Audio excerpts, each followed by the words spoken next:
قد خلت من قبلكم سنن فسيروا في الأرض فانظروا كيف كان عاقبة المكذبين. بسم الله الرحمن الرحيم. السلام عليكم ورحمة الله وبركاته. إن الحمد لله نحمده ونستعينه ونستغفره ونعوذ بالله من شرور أنفسنا ومن سيئات أعمالنا من يهده الله فلا مضل له ومن يضلل فلا هادي له أشهد أن لا إله إلا الله وحده لا شريك له وأشهد أن محمدا عبده ورسوله لا نبي بعده فإن أصدق الحديث كتاب الله وخير الهدي هدي محمد صلى الله عليه وسلم وشر الأمور محدثاتها وكل محدثة بدعة وكل بدعة ضلالة وكل ضلالة في النار. أما بعد. Jemaah kaum muslimin, bapak-bapak sekalian, semoga Allah Ta'ala rahmati dan berkati kehidupannya. InsyaAllah kita melanjutkan kembali perjalanan kita dalam menyelam di hadis-hadis Nabi SAW yang di dalamnya terdapat beberapa qisas atau qasas, yaitu kisah-kisah, dan kita memetik faedah dan ibrah dari hadis-hadis tersebut. Untuk maghrib kali ini insyaallah kita akan mengangkat masalah sedekah. Beberapa hadis Nabi dan sedikit cerita mengenai sedekah dan betapa bahwasanya sedekah itu luar biasa dampaknya. Dan Allah Subhanahu wa taala Maha mengetahui apa yang kita sedekahkan, ya, dan ganjarannya ada di sisi Allah dunia dan juga akhirat. Dan juga sedekah adalah amal soleh yang insyaallah akan terlihat hasilnya juga di kubur kaum muslimin, di kubur seorang muslim, seorang yang beramal. Sebenarnya intinya kita akan membahas satu hadis, yaitu sedekah fi ghairi maudhi'iha, yaitu sedekah bukan pada tempatnya. Yaitu sedekah terhadap orang yang tidak tepat untuk disedekahkan, ya. Tapi itu insyaallah nanti kita akhirkan. Hadis yang berkaitan dengan itu cerita tentang orang yang bersedekah tidak pada tempat yang layak, ya. Melainkan kita mulai dari beberapa cerita hadis Nabi sallallahu alaihi wasallam, ya. Dimulai dari sedekah terhadap hewan. Ternyata sedekah itu tidak hanya berlaku dari orang kepada orang, melainkan dari orang pun kepada hewan, itu juga akan Allah Ta'ala ganjari. Dan bisa-bisa ganjarannya itu ya besar sekali, sehingga dosa-dosa besar terampuni disebabkan itu, yang kita tidak tahu dan kita tidak memprediksikannya. Sebagaimana dalam hadis yang muttafaq alaih, Bukhari dan Muslim meriwayatkan dari Abu Hurairah dengan sanad mereka, Rasulullah bercerita, ya, bainama rajulun yamshi, atau ya di sini ada seorang laki-laki, kalau ini ceritanya laki-laki ini, ya, sedang berjalan, fashtadda alaihi al-'atash, kemudian rasa hausnya itu semakin membuat dia itu merasakannya, yaitu haus banget, haus maksimal, haus banget, ya. Fanazala bi'ran fashariba, kemudian dia pun turun ke sebuah sumur dan meminum air dari sumur tersebut. Dahulu kala bi'r itu adalah sebuah lubang, ya, bukan lubang alami, ya. Dia lubang yang memang dibentuk oleh orang, kayak gini, kayak sumur kita. Cuman dahulu itu Allah Ta'ala alam, enggak semua sumur itu pakai katrol, apa sih namanya. Sekarang udah enggak ada sih gitu. Dulu kita waktu masih kecil ya ada sumur, nimba air gitu kan. Sekarang udah pakai pompa semua rata-rata. Nah, ini turun ke sumur, iya, jadi mungkin sumurnya besar. Dan memang kalau kita ke sumur-sumur desa Pak, itu ada tangganya atau ada buat orang turun gitu kadang-kadang. Nah, itu dia pun turun ke dalam sumur itu dan meminum air di dalamnya. Akhirnya selesai, hausnya hilang, ya. Faqal, kemudian summa kharaja, akhirnya dia pun keluar dari sumur tersebut, fa idza huwa bikalbin yalhath. Dia melihat apa? Ada seekor anjing sedang yalhath. Yalhath itu lidah terjulur Saking apa? Saking lapar. Saking haus lidahnya anjing itu terjulur. Iya. Ya'kulu thara minal 'atash. Sampai-sampai anjing itu apa? Menjilat debu atau menjilat apa-apa yang ada di dekatnya. Disebabkan apa? Disebabkan rasa hausnya anjing itu. Berarti anjing ini dalam berkebutuhan yang sangat dan dia tidak mampu untuk mendapatkan apa yang dia butuhkan. Faqal, maka kemudian pria ini ya berkata di dirinya, laqad balagha hadza mithla alladhi balagha bi. Ya. Orang makhluk ini yaitu anjing ini telah sampai di level yang aku pun telah merasakan level tersebut. Yaitu aku juga ini apa yang dia rasakan dari kehausan itu pun aku rasakan beberapa waktu lalu, yaitu beberapa menit lalu. Maka kemudian famala khuffahu thumma amsaka bihi. Maka kemudian dia famala khuffahu, yaitu mala'a itu memenuhi khuf itu sepatu. Ya, sepatu dipenuhi dengan air, ya kemudian apa yang dilakukan? Ya thumma amsakahu bihi. Kemudian menahan sepatu itu di mulutnya. Jadi digigit sepatunya sendiri digigit tuh. Jadi turun ke bawah, ambil air dengan apa? Dengan sepatu. Jadi dipakai akalnya nih demi apa? Demi membantu atau menolong anjing itu. Kemudian dimasukkan ke mulut. Maksudnya ujung sepatunya, bukan semua sepatu nggak mungkin dimasukkan ke mulut. Digigit ya. Jadi dia naik ke atas gini. Ya, itu sambil membawa sepatu yang ada isi airnya. Nah itu dia lakukan itu demi apa? Menolong makhluk Allah Ta'ala anjing ya. Makhluk Allah Ta'ala yang bernama anjing, yang kita sebut anjing gitu kan. Yang mana kita sendiri apa? Manusia, dan kita jijik sama datang anjing. Jumhur ulama kan mengatakan anjing secara zat itu najis ya kan. Bukan cuma liurnya doang kata jumhur ulama. Ada sebagian ulama mengatakan anjing yang najis itu cuma liurnya doang, tubuhnya enggak. Tapi yang wallahu alam kita ikut jumhur ulama, mayoritas ulama mengatakan itu sampai bulu-bulunya kita sentuh najis ya. Tapi perlu diperhatikan Pak, kalau misalnya kita hanya menyentuh anjing itu atau disentuh oleh anjing atau kena anjing gitu ya, itu tidak harus dicuci 7 kali, bukan. Yang dicuci 7 kali apa?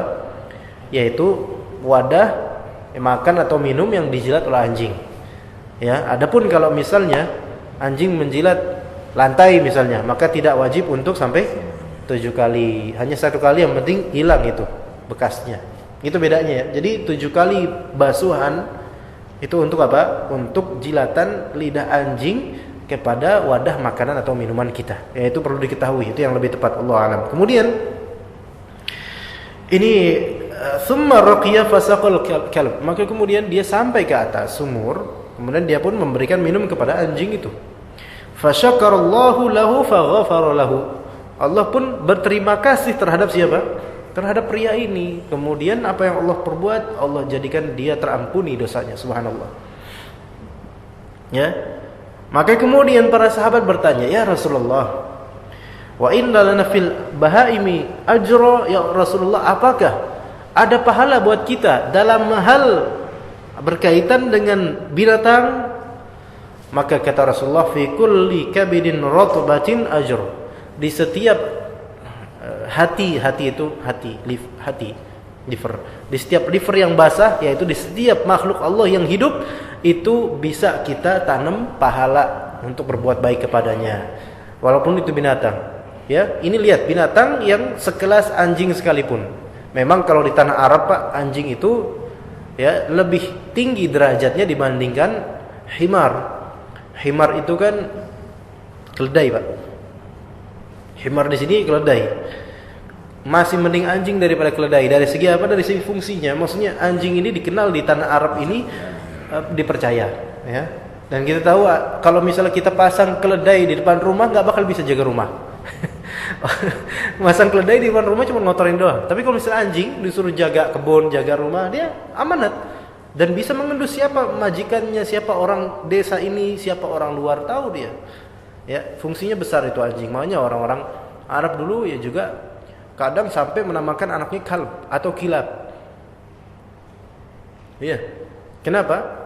Karena kalb atau kilab bagi orang Arab itu ada keutamaan. Ya, enggak mungkin kalau di kita namain anak itu ya anjing misalnya. Enggak mungkin orang manggil jing. Wah, itu enggak mungkin. Tapi kalau di Arab dulu kayak gitu, sekarang enggak. Maka ada ulama disebutnya Al-Kalbi. Al-Kalbi itu keturunan Bani Kalb, ya, atau Bani Kilab, ya.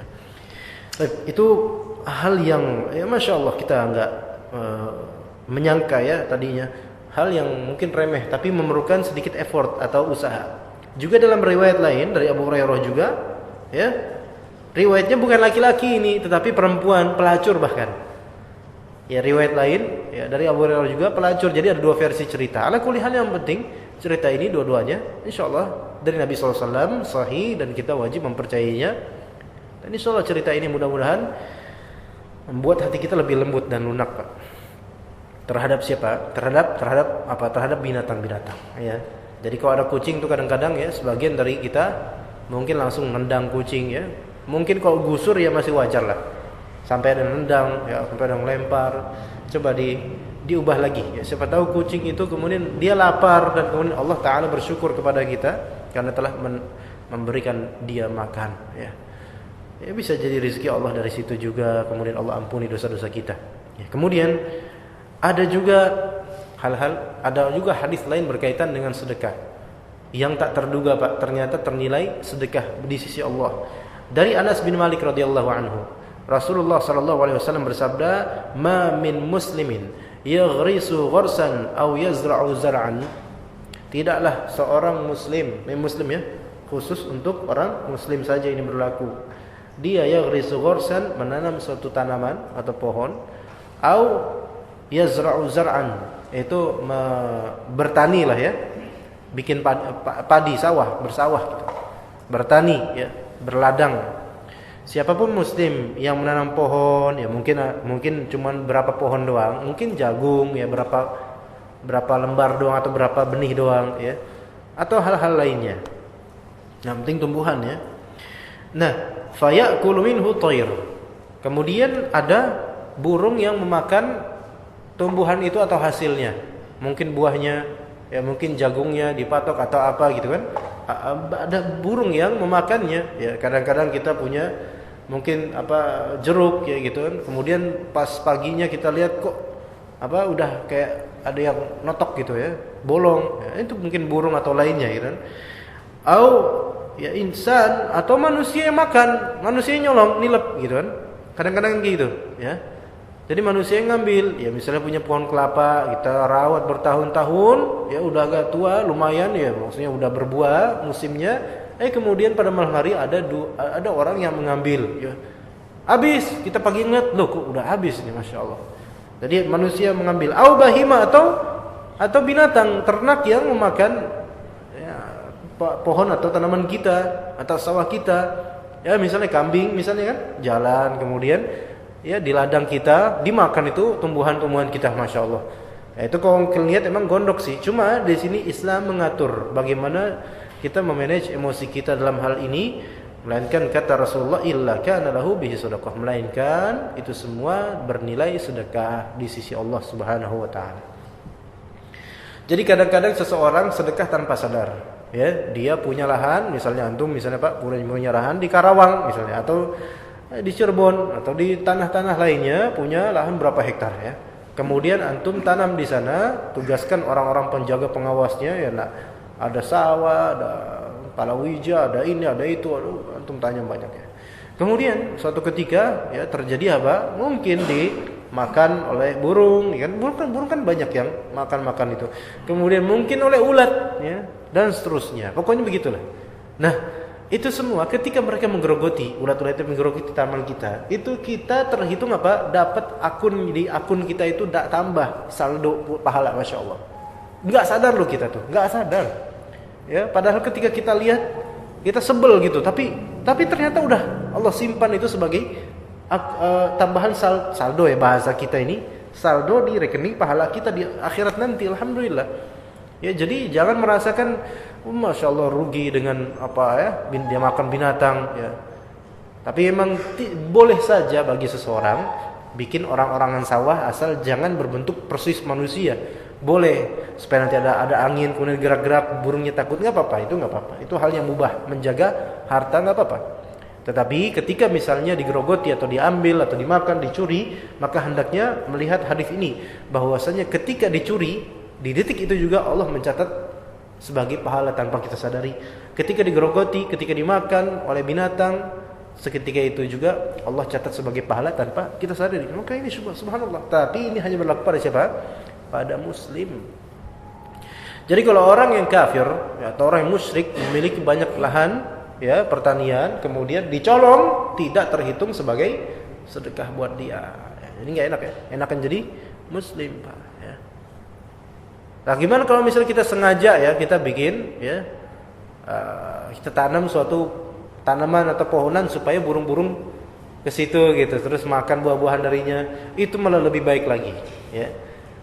Kadang-kadang juga semut ya. Makan-makanin buah-buahan, itu juga terhitung sedekah, Pak. Jadi Masya Allah Ta'ala itu maha tahu segala detail dari peristiwa. Jadi kita percayakan sama Allah, Pak. Jangan merasakan dirugikan dengan adanya hal-hal semacam ini. Ya, karena sebagian dari orang yang Masya Allah dunia orientasinya banget-banget, ketika melihat hal-hal semacam ini, ya ladangnya dipatuk, buahnya dipatuk oleh burung atau gimana, itu merasa sebel sama burung dan sebenarnya ya, padahal jangan. Nanti itu takdir Allah Subhanahu wa taala, dan itu malah justru apa? Menambah pahala dia, ya Masya Allah. Ya. Jadi walaupun orangnya nyuri, ya, misalnya walaupun dicuri sama orang, maka tetap itu bernilai sebagai sedekah. Tapi apakah halal bagi orang itu? Maksudnya halal bagi pencurinya? Tidak halal. Ya, ada orang nyuri di pohon kelapa, nyuri kelapa 3 biji gitu kan? 3 kelapa. Itu ketika malam dia nyuri, mereka nyuri itu ketika itu juga terhitung 1 dosa buat pencuri, 2 pahala buat mungkin kita yang pemilik pohon itu lagi tidur. Allah tabungkan pahala untuk kita, Masya Allah. Ya. Jadi jangan merasa ya kecewa banget, enggak usah ya. Baik, kemudian di sini ya ada juga hadis Nabi SAW dari Abu Mas'ud Al-Ansari radhiyallahu anhu. Ja'a rajulun binaqatin makhtumah. Ja'a rajulun binaqatin makhtumah. Ada seorang laki-laki ya. Sebentar. Ada seorang laki-laki ya. Itu datang kepada Rasul sallallahu alaihi wasallam dengan 1 naqah, unta, seekor unta yang mahtumah. Mahtumah ini itu ada yang hancur bagian tubuhnya, ada yang cacat bagian tubuhnya. Ya mungkin luka atau entah apa, yang mungkin ada tulang yang salah atau gimana ya. Jadi dia datang ya, dengan seekor unta yang ada kecacatan sedikit gitu. Faqal, maka dia berkata, ya Rasulullah, ini hadhihi fi sabilillah. Ya Rasulullah, saya sedekahkan ini di jalan Allah Ta'ala. Ya, saya sedekahkan ini di jalan Allah. Dan itu niat saya itu baik. Saya sedekahkan ini. Jadikan unta yang cacat ini sebagai sedekah ya, untuk siapapun yang membutuhkannya. Faqala Rasulullah SAW, Rasulullah bersabda, laka biha yaumal qiyamati sab'umi'ati naqatin kulluha mahtumah. Buat kamu di hari kiamat nanti berapa? Sab'umi'ah itu berapa? Berapa? Sab'umi'ah berapa? Ada yang tahu Pak? Sab'umi'ah, sab'ah berapa? Sab'ah berapa? 7. Mi'ah berapa? Mi'ah 100. Berarti 700 unta tapi punya cacat yang sama. Berarti satu barang yang disedekahkan di surga Allah Ta'ala dilipat gandakan 700 kali lipat sesuai dengan kualitas yang kita berikan. Iya. Kata Allah Ta'ala, lan tanalul birra hatta tunfiqu mimma tuhibbun. Kamu tidak sampai ke derajat orang yang baik sekali ya, sampai kalian menafkahkan, menginfakkan sesuatu yang kalian suka banget. Karena kalau misalnya sesuatu itu kita suka banget, itu sulit kita lepaskan. Tapi kalau sampai bisa kita lepaskan, kita kasih ke orang itu karena butuh, Masya Allah, itu baru levelnya tinggi itu nanti. Ya bisa sampai 700 kali lipat kebaikannya di surga Allah Ta'ala nanti. Apakah mentok di 700? Oh enggak, Allah Ta'ala punya sesuatu yang tentu lebih banyak lagi. Gak terbatas punyanya Allah Ta'ala. Itu pemberian Allah Ta'ala gak terbatas. Dan gak bisa dinalar atau ditakar oleh nalar kita. Kemudian ada juga hadis lain, ya. Hadis Abu Hurairah. Abu Hurairah meriwayatkan tentang dirinya bercerita ini. Anna rajulan minal ansar. Ada seorang dari kalangan Ansar di Madinah, ya. Bata bihi dhaif, ya. Ada seorang laki-laki sahabat Nabi Ansar itu kedapatan tamu. Ada tamu, ya, muslim, dan tamu tersebut mau nginep. Bayangkan Pak, antum di rumah malam ini ada tamu, ya, dan tamunya minta nginep, ya. Antum usir apa gimana? Gimana? Ya. Antum datang mau nginep, enak aja. Ngomong dari kemarin gitu kan. Tapi ini enggak.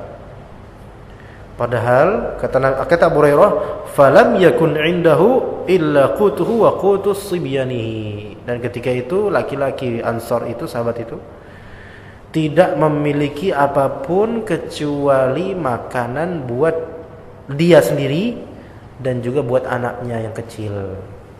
Jadi gak punya apa-apa, ya, gak punya apa-apa. Beda sama kita, ya.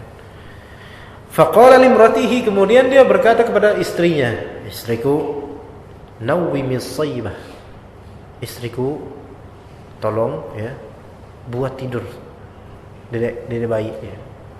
Tolong tidur, buat dia tidur, ya. Wa atfi'i as-siraj, dan kemudian padamkanlah lampu. Siraj itu kayak petromak mungkin, ya, model obor atau petromak itulah, penerang, ya, enggak ada lampu dulu. Wa qarribi lidhaifi ma 'indaki, dan dekatkanlah kepada tamu kita itu apa yang kamu punya, wahai istriku. Yaitu maksudnya pemakanan, sisa makanan yang ada itu, sisa makanan yang dipunya kasih ke tamu, tapi ya gelapin. Ya. Supaya apa sih digelapin, ikhwan? Jemaah sekalian rahimakumullah. Supaya tamu itu enggak ngelihat kalau sahibul baitnya tidak ikutan makan. Ya, antum kalau misalnya, ya, ngasih ke tamu nih, ini fadhil silakan ini satu nih. Tapi terus antum enggak makan. Kan enggak enak nanti tamunya. Loh, antum enggak makan. Antum bilang, "Fon, tinggal itu doang makanannya kita." Pasti enggak enak tamu itu. Waduh, enggak enak masa enggak makan, gitu kan?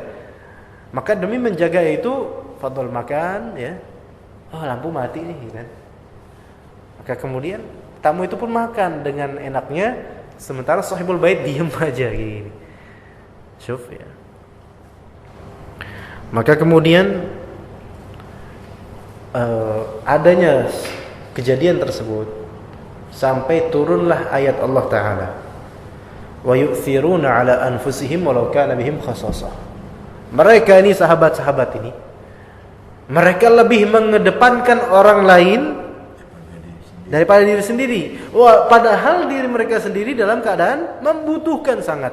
Bayangkan, ya, ya, masya Allah. Ya, kita contoh, ya. Tapi kayaknya hal seperti ini sulit terjadi, Pak. Orang juga mikir mau bertandang malam-malam minta nginep itu sekarang udah jarang. Di kota ya jarang. Ya. Jadi ini namanya ithar. Ithar itu mengedepankan atau mendahulukan orang lain daripada dirinya dalam hal pemberian, sehingga dirinya nggak dapat, orang lain dapat, ya. Itu pahalanya besar insyaallah ta'ala. Nah, sekarang baru kita berlanjut ke kisah sebenarnya yang bakal kita ceritakan pada hari ini, ya. Riwayat Abu Hurairah bahwasanya Rasulullah SAW bersabda, ya, dahulu ada pria, qala rajul, ada seorang pria, ya, berkata, ya, ini inti dari pembahasan kita, Pak, sebenarnya. Ada seorang pria berkata, berazam, ya, la atasaddaqanna bi sadaqah. Saya akan benar-benar sedekah nih sekarang. Saya mau sedekah, gitu kan. Fa kharaja bi shadaqatihi, maka kemudian dia keluar dari rumahnya untuk bersedekah. Dia membawa barang yang atau harta yang akan dia sedekahkan. Fa wada'aha fi yadi sariqin, maka dia pun menaruh harta tersebut di tangan seorang maling. Ya, di tangan seorang maling. Dan dia enggak tahu kalau dia itu maling gitu loh. Jadi baru kita datang ke pasar, oh masya Allah, ini buat kamu gitu. Kita ngasal-ngasalan, kelihatannya ini bagus buat disekahin nih orang. Padahal dia itu maling, dan orang-orang tahu itu dia maling. Kita nggak tahu dia itu maling, kita kasih. Orang kan ngelihat akhirnya. Fa asbahu yatahaddatsun, maka pada pagi harinya orang-orang pada berbincang-bincang. Tusaddiqu ala sarik, lihat tuh dia tuh. Ya, sedekah terhadap maling.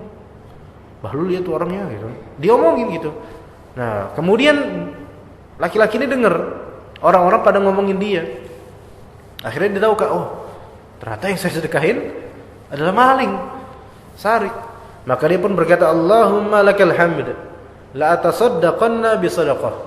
Apa yang dikatakan? Allahumma lakal hamd. Baru tahu kalau misalnya yang dia kasihin sedekah itu adalah maling, dia malah memuji Allah. Allahumma lakal hamd, ya Allah, untukmu pujian, segala pujian. Malah dia memuji Allah Ta'ala. Kenapa? Karena dia meyakini ini semua takdir Allah bagaimanapun. Saya bisa sedekah kepada maling itu ya karena Allah takdirkan saya untuk seperti itu. Dan pasti dia husnuzan kepada Allah, pasti semua takdir Allah itu apa? Baik, maksudnya ada hikmahnya walaupun kesannya ini buruk. Masa sedekah sama maling, tapi pasti ada hikmahnya. Maka dia percaya, Allahumma lakal hamd, ya Allah, segala puji bagimu ya Allah. La atasaddaqanna bi sadaqah. Saya akan sedekah lagi. Tapi sedekahnya ini kepada orang lain, enggak lagi sedekah kepada maling itu enggak lagi. Fa kharaja bi sadaqatihi, maka kemudian dia keluar untuk bersedekah. Ya, dibawa lagi harta yang mau disedekahi. Fa wada'aha fi yadai zaniyah, maka kemudian dia menaruhnya, yaitu memberinya ke seorang pelacur perempuan yang pada hakikatnya itu pelacur. Ya. Fa asbahu yatahaddatsun, maka besoknya paginya mereka orang-orang pada memperbincangkan itu. Tusaddiqul lailata ala zaniyah. Tadi malam ya pelacur disedekahin gitu pada orang-orang. Jadi rame lagi. Dia ngeliat, dia omongin lagi saya nih. Ternyata akhirnya jelas baginya, ternyata dijelasin sama orang-orang dia itu pezina. Kamu malah memberikan sedekah kepada pezina, ngawur kamu. Enggak pada tempatnya gitu kan. Maka kemudian dia kembalikan perkara kepada Allah. Allahumma lakal hamd. Itu kata dia. Allahumma lakal hamd, ya Allah. Segala puji bagi Engkau ya Allah. Lagi-lagi dia memuji Allah. Ala zaniyah, aku telah bersedekah pada seorang pezina ya Allah. Tetap segala puji bagi Engkau. La atasaddaqanna bi sadaqah. Saya akan sedekah lagi ya Allah. Ya. Fa kharaja bi sadaqatihi, akhirnya dia sedekah lagi, keluar dengan sedekahnya. Fa wada'a fi yaday ghani. Kemudian dia malah ngasih sedekah itu ke orang yang kaya. Orang kaya. Ya. Rumah gedong ya. Antum datang ke orang itu, Pak, tak sedekahin. Berapa? 20.000. Diterima sama orang kaya itu. Ya, itu kan konyol gitu, maksudnya kok bisa kayak gitu gitu. Ya. Mau kalau sama orang yang fakir miskin gitu 20.000 ada harganya lah. Lah ini mau orang kaya dikasih duit dan diterima pula sama orang kayanya, bayangkan. Jadi ini menunjukkan orang kaya yang menerima ini maruf gak? Maruf. Ya, ibarat antum misalnya udah punya masya Allah kekayaan, alhamdulillah ya. Ada orang datang, orang asing atau siapa yang antum kenal, ngasih antum duit yang mana antum punya jutaan kali lipat dari duit itu. Ya, rasanya aneh. Dia ngasih antum duit berapa? 50.000. Masya Allah 50.000 keambil. Itu kan rasanya aneh. Di kantong ada berapa? Juta-jutaan di kantong.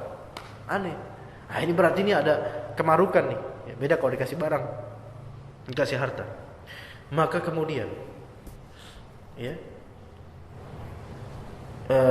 fa asbahu yatahaddatsun. Mereka orang-orang pada ngomong lagi tuh. Komentar lagi. Dia tuh. Sekarang tambah bahlul lagi. Orang kaya disedekahin. Ngawur tuh orang tuh. Ya, maka dia tahu kayak gitu, ternyata dia orang kaya ya. Jadi sebelumnya itu nggak tahu kok yang ini maling, nggak tahu kok yang ini pezina, yang ini orang kaya itu nggak tahu. Jadi dia husnudzon aja, ini sedekah buat kamu, ini sedekah buat kamu, gitu. Maka dia berkata, Allahumma lakal hamd, ya Allah segala puji bagi Engkau. Ala sarik, bukan ala sarik, ala ghani, gitu. Ya, terhadap orang yang saya udah bersedekah sama maling, ya Allah. Saya bersedekah juga sama pezina, ya Allah.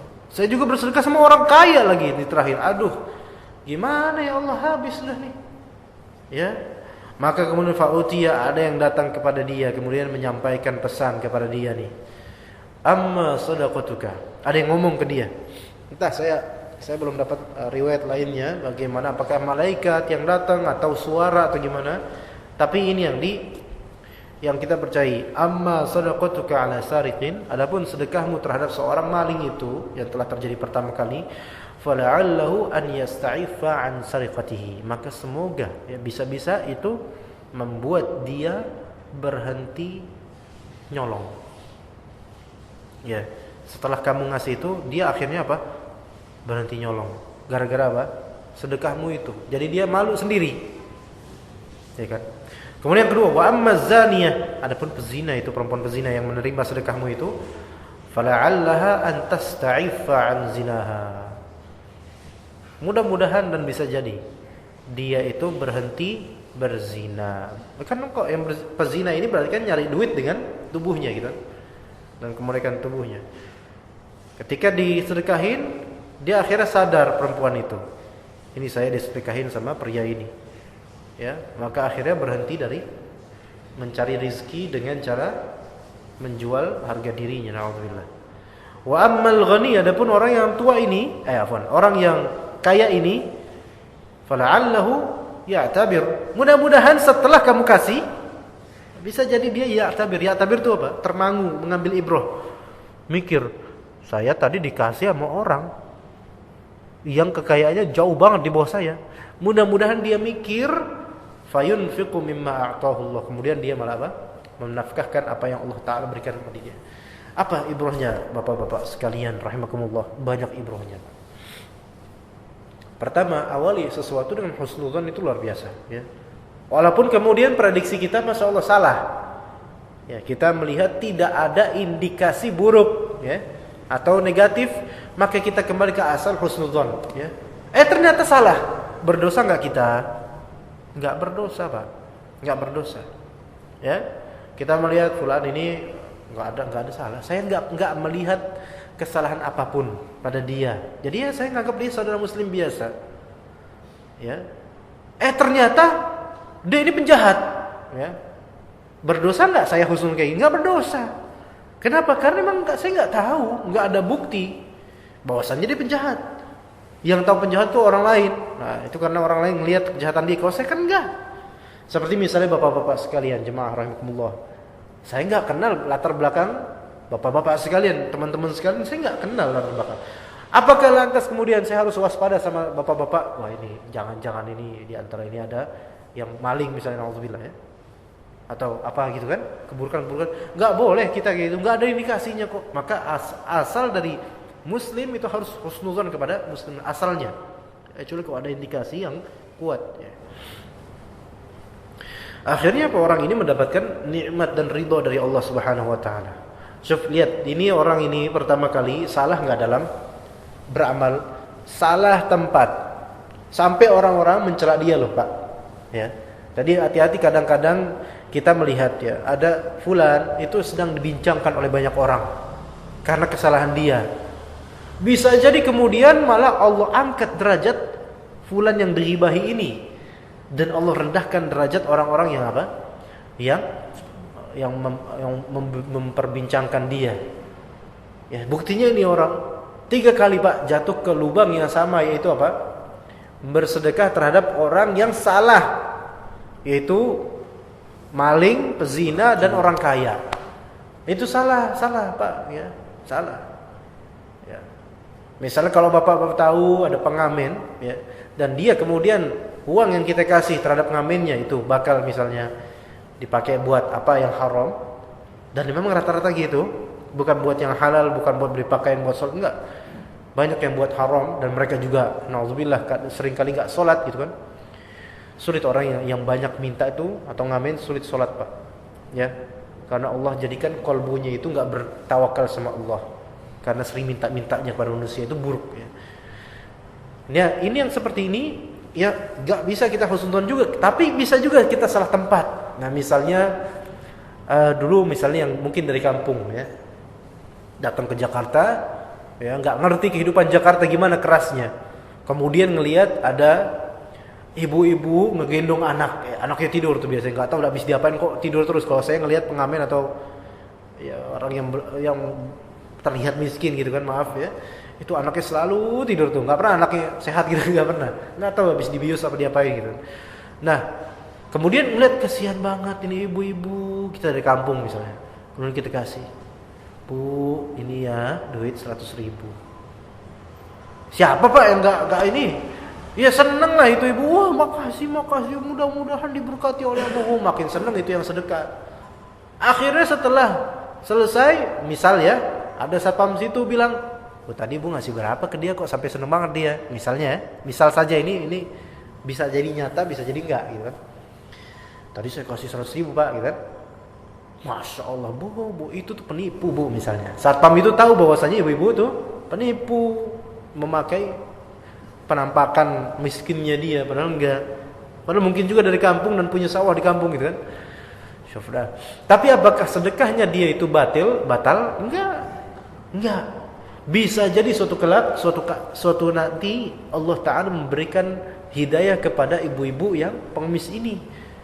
Saya dikasih sama orang itu, saya ingat kok dia husnudzon banget ya sama saya, enggak kayak orang kota lainnya ya. Akhirnya dia insaf, saya tapi merasa salah gitu kan. Kadang kayak gitu, akhirnya saya merasa salah. Akhirnya taubat dia dari mengemis-ngemis kayak gitu. Ya justru itu menjadi sebab hidayah. Dapat pahala enggak? Dapat pahala kitanya. Padahal kita enggak tahu karena husnudzonnya kita, Pak. Ya. Saya pernah waktu itu di stasiun UI pernah, Pak. Saya enggak tahu ya, kemungkinan memang ini orang ini enggak benar mungkin ya. Masya Allah itu berapa tahun lalu gitu. Di stasiun UI kan dulu di masa-masa belum dipugar itu toko-toko atau apa gitu. Ada halte ya di situ ya. Dekat stasiun itu ada halte menuju ke kampus ya. Maka di situ anak duduk nungguin orang. Lagi nunggu di situ di halte itu sama beberapa orang ya kan. Ada kayak semacam setengah nenek-nenek lah. Dibilang nenek-nenek masih kuat kayaknya, tapi dibilang ibu muda juga enggak mungkin. Ini udah mungkin 40 tahunan, 45 tahunan. Dia sendiri ya ngomong ya. Ana paling di pojok tapi dia malah ngampirin Ana gitu. Enggak ngampirin orang-orang samping-samping, ngampirinnya Ana gitu. Itu ketika itu Ana enggak sama sekali memikirkan suudzon sedikit pun. Ya alhamdulillah sih, enggak sama sekali. Ya dia cerita bahwa dia tersesat, tadinya mau ke sini tapi dia enggak tahu tempatnya di mana ya. Kemudian dia akhirnya turun di kereta di stasiun UI gini. Kemudian merasa dibilang kehabisan bekal, kehabisan fulus duit ya.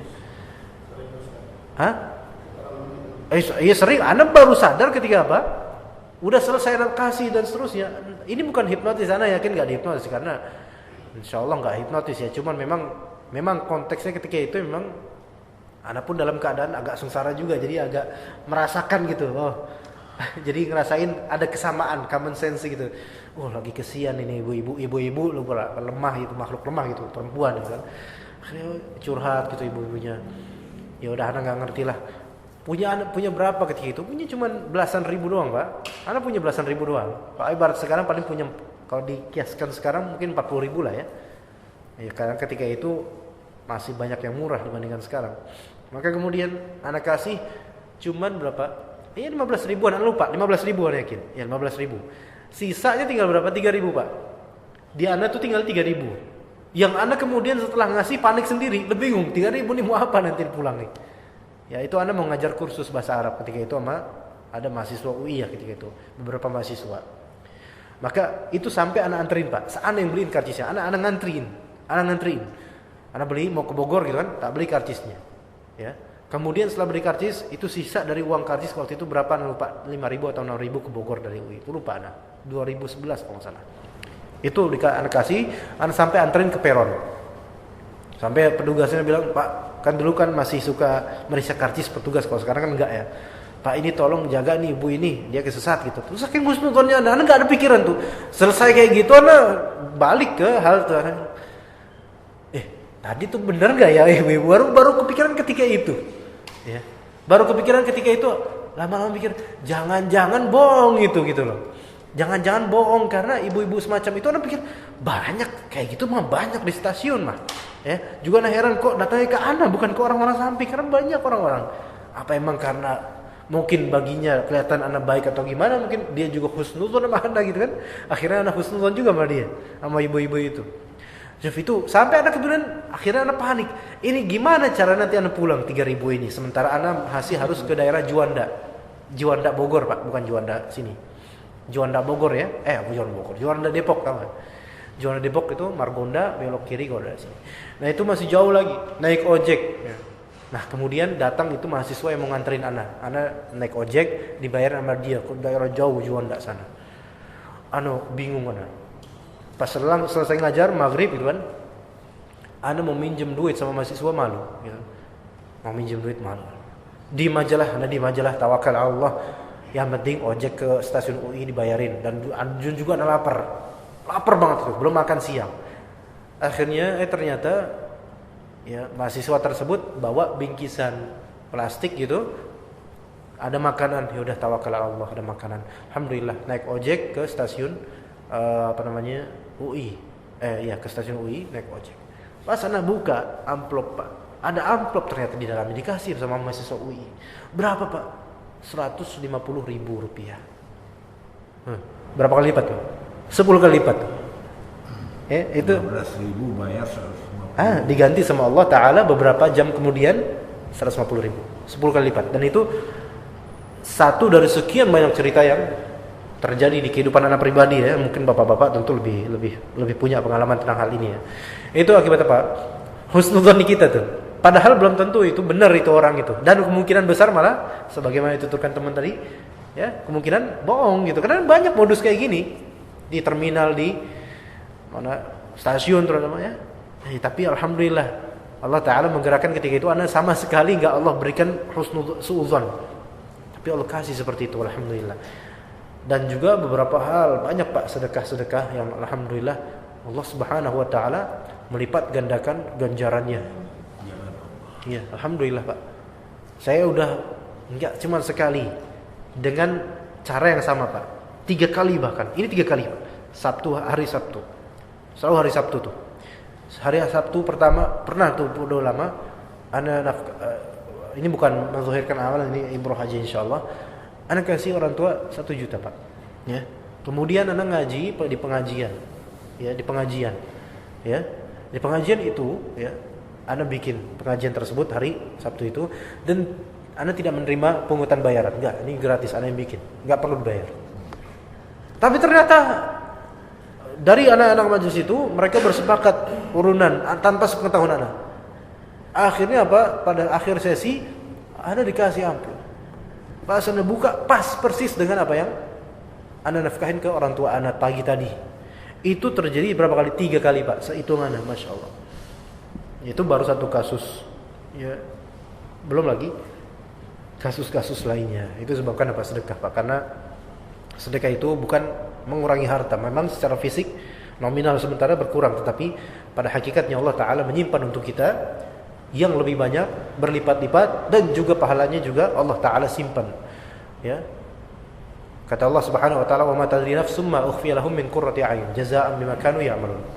Orang-orang ini tidak tahu. Allah sembunyikan apa-apa yang membuat mata mereka tuh suka di surga nanti. Jadi nikmat-nikmat surgawi itu disembunyikan. Kita enggak ngerasa, enggak kenal, enggak tahu dan masih gaib bagi kita. Tapi nanti baru kelihatan di surga itu kenikmatannya. Sampai banyak orang kaget, Pak.